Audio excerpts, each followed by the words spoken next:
twongeye kubasuhuza abakunzi ba Kiza Code TV aho muherereye hose, abari mu Rwanda, muri Canada, muri Amerika, mu Bwongereza, ahantu hose ku mibare itandukanye y'isi, ndabashuhuje mu izina rya Yesu Kristo umwami wacu. Mwiriwe neza, ni amahoro, nizeye ko mumeze neza rero. Nk'uko mubibona gukomeza za Kiza Code TV, dufite abatumirwa hano bagiye kubibwira ubundi dukomeza ikiganiro.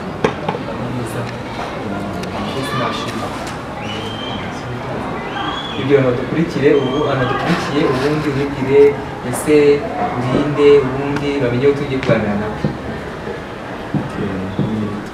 Iradukunda Olivier, ariko n'irindi zina mfite ryihariye nita Madamu Classe nyine bitewe n'umwuga nkora.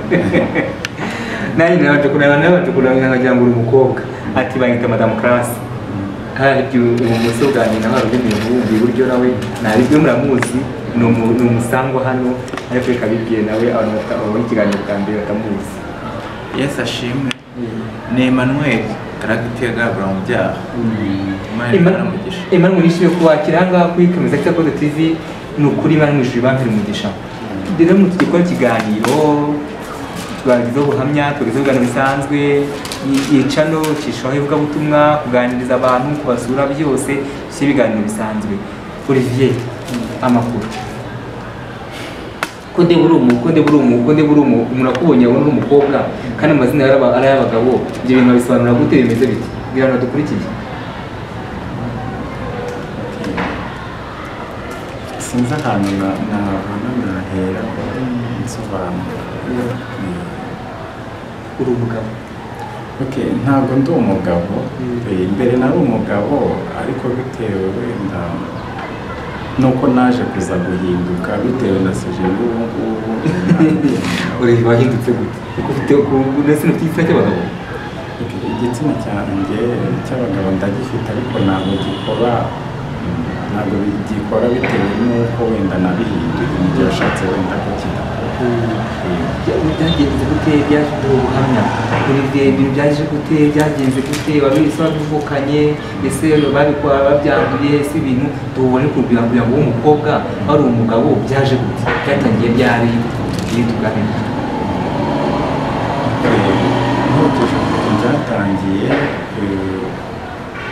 Byatangiye ubundi mba muri famiye mu rugo iwacu ni ku Muhima niho kavukire. Nari mfite musaza wa mama niwe bucura, iwabo wa mama niwe bucura, niwe waje kuza kubinyigisha. Noneho icyo gihe nigaga mu mwaka wa pirimeri wa gatanu, nawe yiga segonderi mu mwaka wa gatandatu, yigaga icyo gihe i Musanze. Noneho iyo yavaga ku ishuri rero yarazaga akagira ibyo asaba wenda ko twakorana, nanjye nkitegura nyine. Niwe waje kuza kunyinjiza muri gahunda rero, anyigisha uburyo ki twaba turyamanye, akansaba yuko twakorana sexe. Byabanje mbere ku nongora. Tugira ngo Olivier mu cyumba cy'isiri umuhungu mu gihe ntabwo wari ubwo umusaza wa mama wawe, ntabwo wumvise atari byo, ese wumvaga ibintu bishoboka? Kuki wabyemeye? Byagenze gute? Bwa mbere byabanje kuntera ubwoba, ndavuga ati se ibi bintu nta ngaruka nzabikuramo. Noneho gahoro uko buje n'uko bukeye, kuko twararanaga muri shambure, nkagenda mbyiyumvamo gutyo. Biba ngombwa rero ko aza kuza kubimenyereza nyine. Hari ukuntu nyine njyaga mbona nyine n'ubundi mfite karagiteri ya gikobwa, noneho we bikamukurura. Byamukurura rero akahita ambwira ninze musange muri shambure yaranshaka. Ntabwo ariko navutse neza. Hari ukuntu nyine umuntu avuka wenda afite iyo karagiteri ya gikobwa ariko nta bindi biri hejuru. Ntabwo usa n'abakobwa cyangwa se abakobwa uvuga ko uryamana n'abagenzi bawe. N'ukuri murabikoze? Turabikoze. Ikibazo naje kuza kugira ni ukuntu yaje kuza kujya kubona buruse yo kujya kwiga hanze mu Burundi, sigarana ikibazo cy'umuntu uzajya ubimara kandi ari we wamwigishije gahunda. Urabikoze birazamuka, ubikoze imyaka ingahe? Nabikoze kuva 2012. Imana ngo yoze zikora buri imyaka ingange sinuka mu ishuri. Ngabikoze 2012 ngo nibwo bikora buri imyaka ingange. 10. Umaze imyaka 10. Umaze kugenda ngo bangana gute ngo bangana amasaha. Okay, naherukaga icyo gihe 2012 ari ubinkorera. Nyuma yaho nsa nkuza kuza kubivamo kuko naje kujya kurererwa muri Orphelin kwa Gisimba mu kigo cy'imfubyi. Nyuma rero mvuyeyo nibwo natangiye kubonana n'abantu babikora gutyo bitewe n'ahantu nari nabonye akazi, mbonza kubona akazi muri CHK. Byabaye ngombwa rero ko hari umuhungu twahamenyaniye niwe waje kuza kumwigisha gahunda anyereka uburyo ki wenda nshobora no kujya muri kominote ya bagenzi banjye duhuje icyo kibazo ariko nabo badashaka kwigaragaza. Ariko se uburyo bwo mu by'umwuga kwicuruzwa bw'amafaranga cyangwa kwishimisha? Ikintu cyamuriye muri ibyo bintu urebye ahanini ni ubushomeri kuko bamfatiranye akazi kanjye aribwo kagihagarara. Nari haciyemo n'umwaka ntakora. Nibwo rero batangiye kuza twaguhuza na kominote zacu mu mashami, dufite amasosiyasiyo wagenda ukabarizwamo, batanga ibyo kurya, batanga amafaranga kandi ukazatuzanira n'abandi bantu ubona bashomereye. Urebye cyane baba bashaka urubyiruko rushomereye. Satani umugome n'ukuri. Ubwo rero nabigiyemo ari uko bitandimo, ahubwo nabigiyemo nkurikiye iki kubwo gushakisha imibereho. Naho ubundi ntabwo nabigiyemo ari uko mbikunze. None se rero wakora amafaranga wakiriza bakugura cyangwa bakungura kubuntu? Babanje kujya bamenyereza nyine kurongorwa nyine ubuntu, nyuma nyine iby'amafaranga byaje kuza nyuma ari uko maze kumenyera ko ntabwo bandongorera amafaranga ari ibintu ngiyemo vuba no kubabara n'iki, nubwo umuntu aba abikora ariko nawe harimo kubabara. Ese kumubabara byibura ngo tugire bireka. Impamvu ntabireka nta yindi, ubundi si byagakwiriye kuba wenda nk'ibikora ubu, ariko ikintu gituma mbikora ntabwo mbikora kuko bindimo, nta nubwo mbikora kuko mbikunze, ahubwo mbikora kubw'ikintu nkuyemo cy'ako kanya wenda mbonye ay'ibirayi. Ese tukizumara impaka ugiye kucuruza umugabo ku muhanda umubare w'abantu batandukanye babona amafaranga angahe, ese bigenda gute? Umugabo wampaye amafaranga menshi kuva nagiza muri ibi bintu ni amafaranga atarengeje 50,000. Ijoro ryose? Ni umunsi umwe twari twabonanye. Niko nafashe amafaranga afatika ni 6,000. Ubusanzwe ubundi ni muri senkani, iyo yabaye make ya nyuma ni nk'ibihumbi 20-15 gutyo. Bose bakirangire nkiri mu buraya ntabwo nta mafaranga nabonaga, ariko byose agira neza. Nize kuza kugusura inshuro nyinshi, kubwiriza nyina Emmanuel tukuganiriza ku ijambo ry'Imana, ukadutera utwatsi ukabona wapi gusa ikiganiro tuganirize wapi, ndabona iyi munsi waje. Gute byaje mu gusezera byangize gute bifata umwanzuro wo kuza kutuganiriza, banambwiye mu gikati ndashaka gukizwa bashaka kwiruka. Ese koko nibyo bimeze gute? Muri njyewe nubwo wenda nabaye gutya, ariko umwuka w'Imana burya umuntu wahoze afite umwuka w'Imana ntabwo ajya apfa kumuvaho. Urasenga? Nubwo ibyaha bye byatukura tukutuku niko njya numva Bibiliya ivuga, ariko nzi neza yuko umwuka w'Imana ntabwo habura agasigisigi gasigara mu muntu, kuko naho mba ndimba numva muri njyewe umwuka w'Imana amatiriza ati garuka mu nzu aho wahoze. Uburaya ukamucyari mu gishya? Ndabyiteguye kuko naje gusanga nyine amahoro yo mu byaha. Emmanuel, igihe ikintu baganiza umuvandimwe wacu inzira twateye tumwunganiriza tumwigisha, ikintu wamubona kiri ku mutima kubaza amatsiko ufite, ese bimeze bite, tuganiriza nawe tuguha ijambo. Murakoze, ni ukuri sinabukuru nishimye, Imana yagucyubahiro. Ntabwo numvaga ko byakunda ko yaza, ariko burya icyo Imana ishaka nicyo kigomba kuba. Mu by'ukuri ntabwo biba byoroshye kubona umuntu w'umubyeyi gusiga abana Satani n'umugome Claude agata abana n'umugore bagashinjwa no kwambura nk'abagore biba ari ibintu biteye ubwoba. Olivier wigeze gukizwaho? Nigeze gukizwa, narakijijwe nsengera mu itorero rya ADEPR Nyarugenge, nahoze ndi umuririmbyi muri korali yabo y'urubyiruko.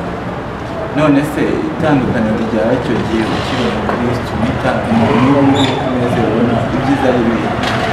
Ngo ni byiza ari inzira y'agakiza nari ndimo, ko sinigeze mburara, nta nubwo nigeze mbabazwa nk'uko mbabazwa na kominote cyangwa n'inshuti zabo nasanze.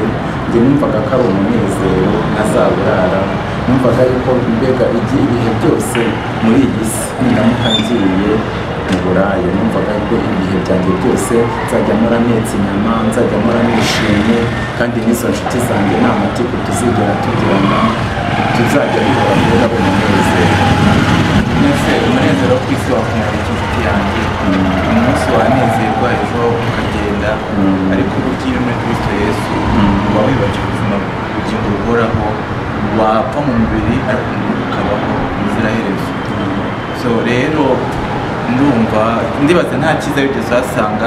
Ijambo ry'Imana ritubwira ngo ntihakagire umugabo wambara imyenda y'abagore cyangwa umugore wambara imyenda y'abagabo. Ubona biguhesha ishema uko wambara gusa? Kuba mbyambara gutya bijya bintera isoni, ariko nkavuga ati nyine nta kundi, numva irindi jwi rirambwiye ati nta kundi, nyine nda proud yabyo, ndi free yabyo, niyakira nyine gutyo. Ariko nkabikora atari ukubera yuko ari ikintu igiyemo gikunze, ahubwo ni ikintu nkora kubwo kubura amahitamo, kubwo kubura amayisha cyangwa akazi n'iki n'ubushomeri. Nese ugira ngo hari umuntu waguha akazi wambaye gutya? ahubwo si kimwe nanone ari n'uwo duhura bugakayi namenye kandi twarasenganaga mu nzu y'Imana, nabi yabasha kumenya, kuko niba banzi nambara itise na kositimu n'iki, ndi umupapa wiyubashye n'umuryango wanjye tugashorana tukajya gusenga, ubu isaha bakaba bashobora kumbona nambaye ikanzu na makiyaje gutya, harimo abantu batambasha kumenya. Ako niba atari ibanga koko mu by'ukuri ufite umudamu n'abana? Yego ndabafite. Abana bangahe? Abana ni babiri. Usavuye kumva ko waba umugabo kuko wabyaye, ufite abana mu ejo hazaza gute, umugore wawe gute, kuko ni ukubera iki? Nanjye mfite icyo cyifuzo cy'uko wenda nshaka gukizwa, nuko nyine mba nabuze wenda inzira. Rero ntasimba gusenga, ni gusenga kuba hafi, inzira ni ijambo ry'Imana. Mu by'ukuri impamvu Claude nari kubaza turiya tubazo ni uko twese niho twavuye, usanga n'ubundi igisubizo ari kimwe, nta buzima bwiza, nta mahoro, kandi koko nta mahoro y'umunyabyaha. Mu by'ukuri ntawe nciriyeho iteka, ariko burya ngo nyiri amaso arabona. Mu by'ukuri ikintu nakubwira, mu rugo kwa data hora amarembo afunguye. Yenda muri Luka urabizi habamo umugani w'umwana w'ikirara, yaraje barabaga baramwakira. No kwa data mu nuko bimeze, iyo uciye bugufi n'umutimanama wawe wumva ko umaramaje ariko utazasubirayo, ni ukuri amarembo aruguye. Twarenze ko Imana y'imbabazi, Imana y'inyamahoro, Imana y'urukundo, ntabwo yababariye Emmanuel cyangwa Claude cyangwa abandi. Wowe ntacyo, nta nk'uwaciye amabere, wowe ntiyabura kukubabarira. Bigaragara natwe ngo twe tumeze nanjye nuko nambara ariko Yesu yabwiye neza, nshima n'Imana, Imana yampaye Imana yagize byiza, Imana yatumye nsura mu muryango wanjye, Imana y'umutima wanjye neza ndamushubije, Imana yarakoze. Rero mureke bene data, mureke dusengere abantu, mureke twegere, tubahumurize, tubereke inzira y'urugendo kugira ngo bamenye uko twabonye, uko twakurikiye, uko twabonye ibyiza byinshi. Abandi abantu banzi Imana ukuntu mumeze, abari bazi kera mwazi ukuntu mumeze, ndashima Imana.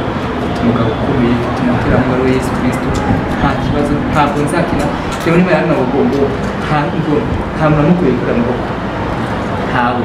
Rero ntabwo nzi ko byanga byakomeza twakora urugendo tugakorera Imana. Ejo hazaza abana bazajya kuba wabo, ejo hazaza umugore wawe kumusanga, kumusaba imbabazi kuko batarakishijwe ibintu biretse rwose byakunda. byakunze nzi kubyemera kuko ufite umudamu ndamufite rwose twaramusezeranye Mariya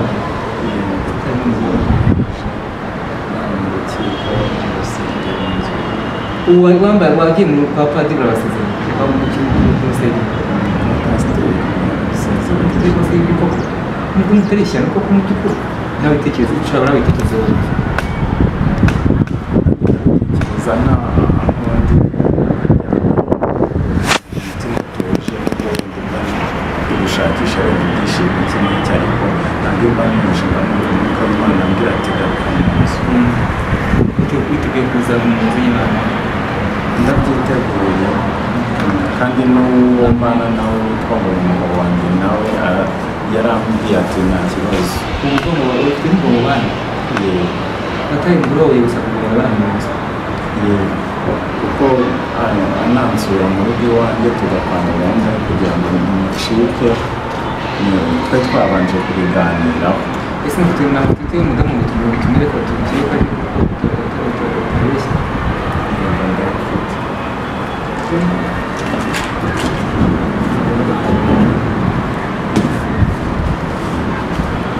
Yesu Kristo mane uganiriza ibintu mwese umudamu wabahe wanjye ubu ngubu aba i Kabuga muri Rwamagana ko se nshaka ko tuzamusura nta kibazo karibu nta kibazo tuzamerekeze tuzajya kumusura ndabishaka nshaka tuzagenda tukamusura wambaye umugabo nyine uri papa w'abana ajya no kureba abana ndabyifuza muracyavugana se na madamu amaze iminsi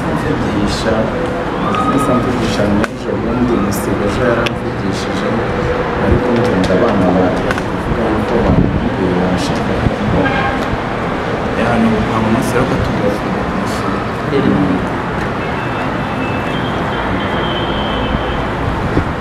uranza ko sitari umugome koko mwabana sitari n'umugome ajya afata ibintu byera akabigira umweru ngaho ndi kumana dore muri muturebe reba kure Imana igira neza ubu abana abazungu baguteye ubukwe ntiwabona n'umwe urize ko wasubiye inyuma nyine warwaye mu pagani iyo ni umudamu wawe muturebe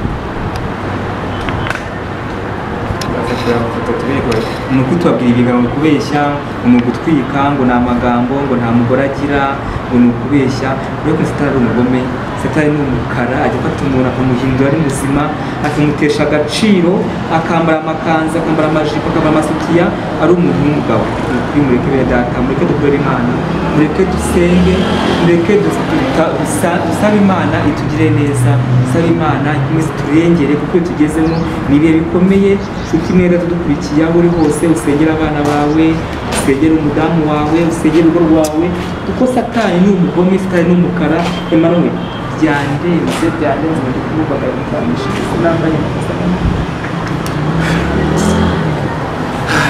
byoroshye bakunzi bakiza Claude TV inkunga y'amasengesho irakenewe mu by'ukuri mureke dusenge twubake isi yacu igihugu cyacu kuko ibintu birakaze byandi babangana byageze ndabaga ntabwo biba byoroshye njye mpita ntekereza cyane cyane ku bana ukuntu bakura bahabwa akato batukwa umudamu we umuryango Imana ijya iturengera by'ukuri twambike n'imbaraga ndetse no kwihangana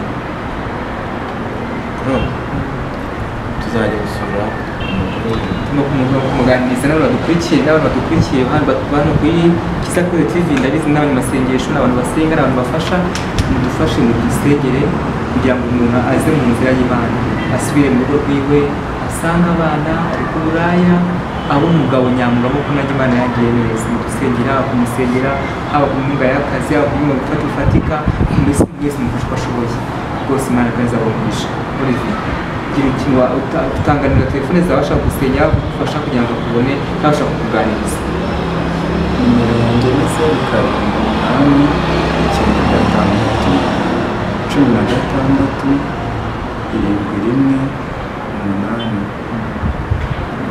ubu tugiye guhindura imyenda dore wambaye amaponji ubaye ngo ni amabere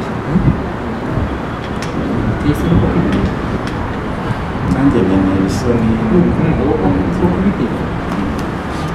babarira rwose ibintu uzagize ubwawe uzakuremo ugenda ujugunya impamvu kuri kamera ahangaha imbere y'abantu ntabwo nabikora ugenda uhindura imico n'imyifatire ubikuremo ujugunye imyenda byose uzatwike usange umudamu wawe usenge Imana ukizwe ukurikiza umusaba ni ukuri ubonye ko Imana ishimwe kandi ishimwe Pasiteri Zedi abashije kumusengera akamushyira imbaraga z'Imana akamusengera Imana imumisha Pasiteri n'abandi bameze nkawe basengera abantu bagafasha imbyeyi nyine Emmanuel turakwishuranya Emmanuel kuko ni imbaraga zirusha izindi imbaraga ni imbaraga z'umwijima twamwege turamusanga tusanga Pasiteri Zedi kugira ngo amusengere uyu muntu kugira ngo amwambike imbaraga kugira ngo Imana y'umwijuru imusange Zedi Imana imumisha rero ndabona imvura iguye ikiganiro kirabyo twakomeza ariko tuzajya komeza ubutaha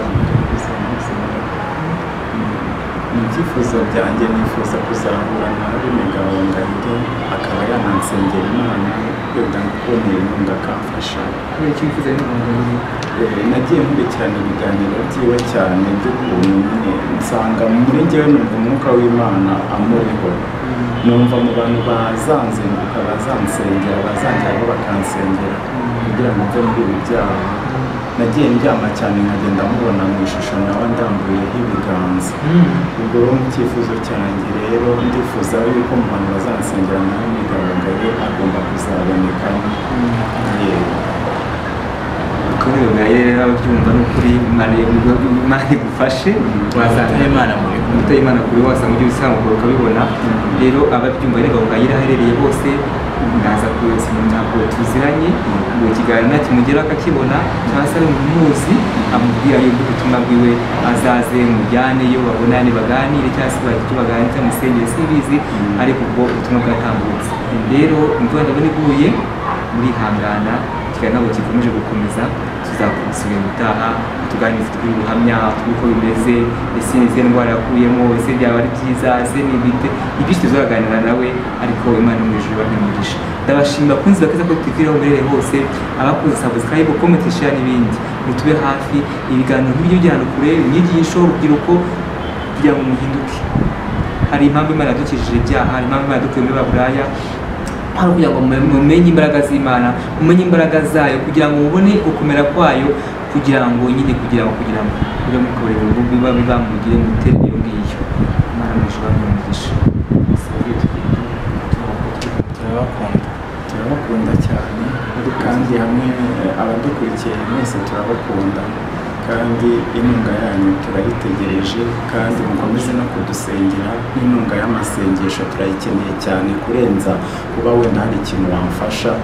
Amasengesho nicyo kintu cya mbere kiruta ibindi byose kuko ni nacyo kintu kitugize hano mu isi, kuko tudatunzwe n'imbaraga z'amasengesho na n'isaha ntabwo tuba tukiriho nubwo tukiri mu byaha. Murakoze cyane. Namwe igihe kiba dusoza ikintu tuba twebwe imvura iraguye dusoza tuzasubira ubutaha. Ikintu njye navuga ni uko nk'ibisanzwe dukeneye inkunga y'amasengesho ntabwo ari ni benshi abasenga abakozi b'Imana umurimo uracyakomeje ntabwo bahagaze. Ikindi kandi dukurikiye abantu bashaka kudufasha kuvuga ubutumwa ni muze mudusange tujye twegera abantu tubaganize tubafashe mu byo gusenga tubafashe mu byo gufatika kuri kwereka